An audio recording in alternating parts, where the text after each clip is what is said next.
lo mfethu yabo lo mfethu lo ukube mhlambe angimazi mina ngizwa kuthiwa ngabe mhlambe ngasibhayi le story sakho ugugu ufikele kumina mfethu into prison 2009 ngifika ngiphume entabeni yezo ngafika ngahla esabhema ke ngaleso sikhathi eqaleka lo muntu lo yezo simbuza uthi mfethu wena icala ulenzile wagcina eshilo wathi hayi ngalenzi yabazi abantu be-rape futhi bavele baphike phela yihlazi rape uthi uhleli abantu ababoshwela imali wena uzoboshwela indaba ze-rape la ehle ziphi but wagcina eshilo uthi hayi ngilenzile icala kodwa bengiliphika enkantolo nasekhaya futhi ngizoliphika yabo njengoba ngale siphothe le video nje ngiyasho ngenhliziyo ngithi nawe kodwa ngiqala ukuyisuspecta lento makuthi abantu abaningi ngibona beposta ku TikTok ukuthi hayi sebeyahlehla ekhulumeni indaba kaGugu bona sebeyahlehla kwasha kwacima kanje ngabona ukuthi hayi sebelitholile ke iqiniso labo. Yeah, sanibonani. Anzange ngachukuke today. Kodwa let me just get straight to the point eyenza ukuthi ngenze le video. Over the past, I think it's been a month or over the past weeks, bengiye ngibuke ivideo kaGugu Dlamini that is circulating on here on TikTok and I think on Facebook as well, where everyone is fighting for justice kaGugu. Ekhuluma ngecala lokuthi he is being accused of ukuthi wa rape inesi yakhe. Okay, fine. Nami when I first saw the video, like nje nganginento yokuthi nje oh well, oh this guy like nje it's not fair. Ngiqala nje kumbona ngingakezwa side lamuntu and I didn't think of any side. Kodwa nje ngamzwela nje ukuthi nje how uyazi ngempela kuyenzeka that people are falsely accused bagcina sebeye emajele. Okay, up until yesterday I chose not to say anything about this. I don't know why, but nje ngithi oh okay uZulu uyahlangana and you know. Up until yesterday night I came across a video again of a girl of leya ntombazane leya eyenza ukuthi uGugu abesejele. Yo, my heart was broken into pieces when leya ntombazane ikhuluma ngeside layo ukuthi I wonder why umalume manje esephika ukuthi wakwenza lokho, because when he was confronted wavuma ukuthi yes I did this, but right now he shows no remorse and he's saying akazange sakwenza. Okay, there's two sides vele of the story, and us as a nation, including myself as well, we had bought a side lo muntu oyedwa, of which uGugu, because mawubuka that guy like nje he seems like a sweet innocent guy who was really charged for something that he didn't do, and everybody was on the sail or was on the boat of trying to help with situation bantu bemhambisela ukudla and so on and so on.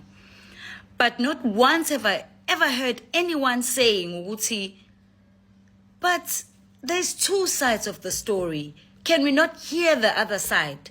There was another video of uMakhelwane who was also accusing the mother of umntwana othi this lady has always been jealous of this guy uzumbophise pho for something that he didn't do.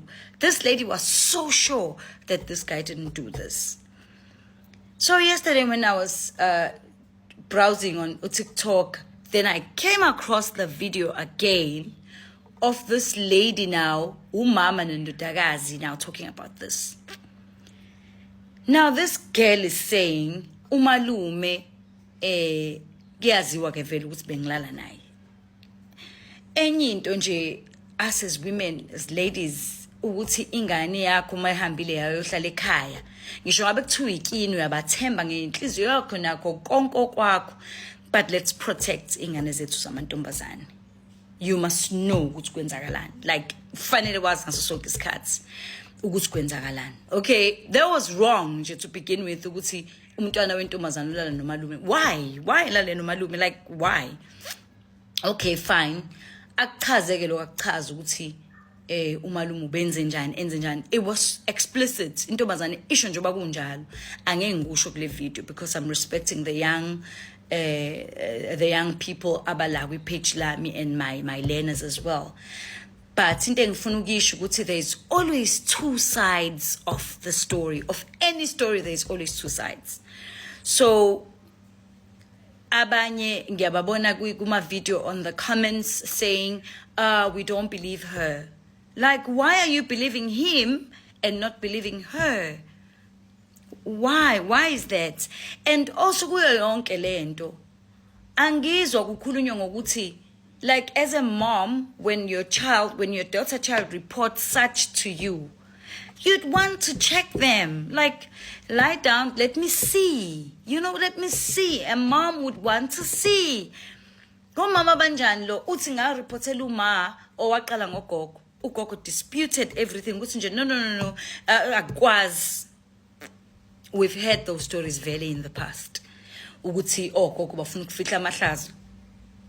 All right, seyafika kumama ke uyasho kwakunomcimbi, then mom came for umcimbi. Mase fika umama emcimbini usiyamxoxela ke ngalesi senzo lesi sikamalume. Akuswazi, I'm shy.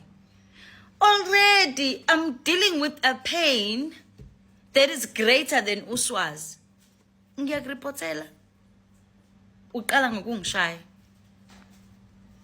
Okay. Uyamshaya ke ngoba efuna ukuba nesiqiniseko ukuthi lento ayishoyo iqiniso. I would believe my child first half, because you will not fabricate that. For what? Uzotholani? Okay. Naye futhi umama mechaza isitori sakhe noma ingane mechaza isitori kama akukho la ethi khona uma wathi let me see child, let me see. Fana uthi ingane mayithi limele ngilimele la. Woza ngibona. It's not bad. Come uzophela. Umama wenze njalo. Lo mama ufaka uswazi kanti I don't understand. Okay, sesilana ke kuthenini uqala ngokuthi futhi sesiside yebo umalume isikhathi esejele. Mhlambe sekuyisikhathi futhi sokuthi aphume. Kodwa kungiphatha kabi ukuthi umalume njengamanje useyaphika. Uyaphika umalume. I don't know, like, I want us to look at this issue. Sifakele ibuko. Singathatha ama sides. Singakawezwa wonke ama sides. Sesijudge, sesiyikhiphile judgment yokuthi no, this one is falsely accused. Or no, this one is wrong. Or yes, I believe the girl. Or I believe Ukuku. Ukuku didn't say much. He just said, okay, so I mean, I'm in for a rape. So do you have any remorse? No, I don't, because I didn't do what they said I did. IsiZulu sithi iqala umphiko. Iqala umphiko. Uphiko unoshukela la emlomeni. Uthi ngoze ngumntshontsho ushukela ubonakala la. That's all. Just give it some thought. This is how I've been looking at it. How have you been looking at it? Based. How have you been looking at it?